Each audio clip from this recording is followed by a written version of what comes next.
When I first moved into that neat little suburban neighborhood, I thought I'd finally found peace. The kind of place where neighbors wave, kids play on sidewalks, and you can sit on your porch with a cup of coffee without hearing a siren every 10 minutes. The lawns were trimmed, the fences painted, and the air had that calm hum of order, something I'd been craving after years of living in the city. But it didn't take long to realize that behind the white fences and perfect hedges lurked something worse than chaos: control. And at the center of it all was Karen, the self-proclaimed queen of the HOA, the kind of woman who wore her sunglasses like armor and carried a clipboard like a sword. Her voice could cut through steel, and her smirk, oh, that smirk, could make your blood boil. At first, I tried to get along. I really did.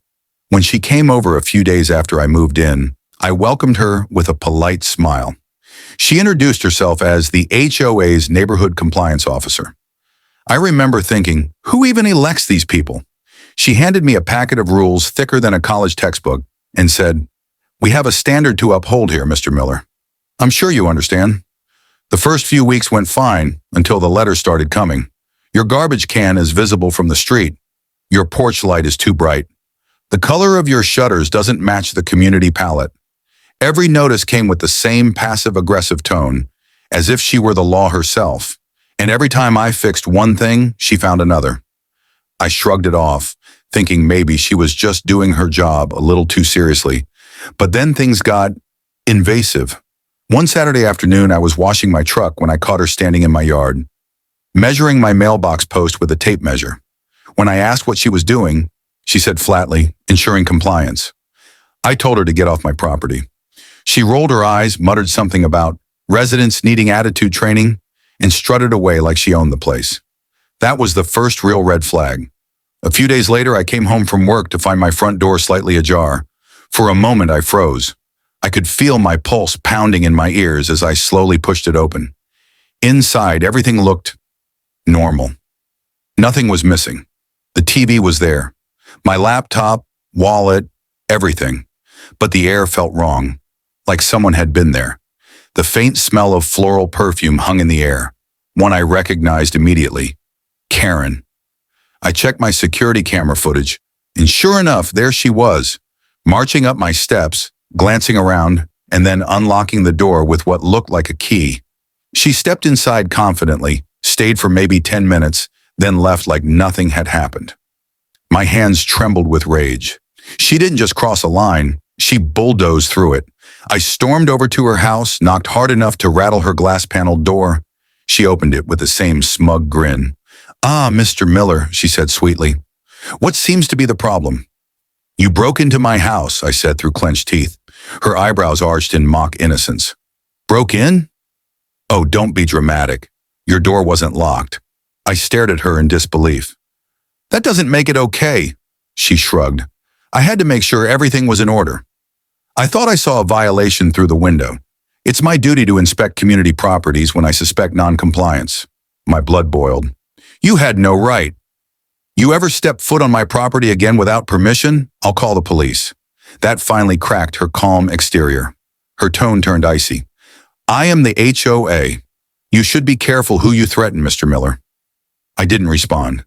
I just turned and walked away before I said something I couldn't take back. That night, I did call the police. I showed them the footage, told them she entered my home without permission.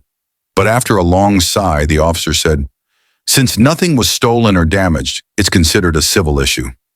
You can file a complaint with your HOA board." Unbelievable. That's when I realized that justice wouldn't come from the police or the HOA or anyone else. If I wanted Karen to stop, I'd have to stop her myself. But how do you fight someone like her? Someone who hides behind rules, who smiles while she stabs you in the back? You don't fight her with force. You fight her with humiliation. The next day, I started planning. First, I changed my locks, high-quality deadbolts that no HOA master key could open. Then I looked at that front door and smiled as an idea formed. I'd build something that would make sure the next time she tried to snoop around, she'd regret it. I drove into town and picked up a few gallons of bright cobalt blue paint, the thick industrial kind used for outdoor metalwork. It wasn't cheap, but it would do the job perfectly.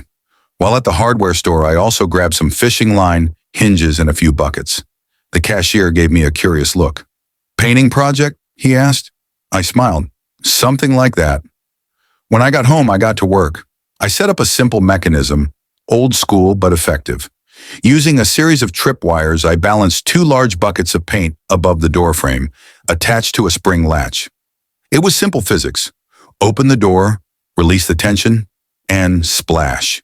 A gallon of sticky blue paint would come pouring down. It wouldn't hurt anyone, but it sure as hell would make a mess. All the while, I kept my composure around Karen. The next few days, she strutted past my house as usual, her little dog yapping as she gave me her fake, sugary smile. I'd wave back, pretending everything was normal. Inside, though, I was counting the hours. I knew she wouldn't be able to resist. People like Karen, they crave control. The more you push them away, the more they feel compelled to prove they can get in. And sure enough, one evening, as the sun dipped behind the houses and the crickets began their song, I saw movement through the curtain, a shadow near my porch. My pulse quickened.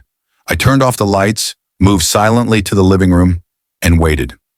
The sound of metal scraping echoed, the faint jiggle of a lock pick, then the creak of my doorknob, and then, click, the door swung open.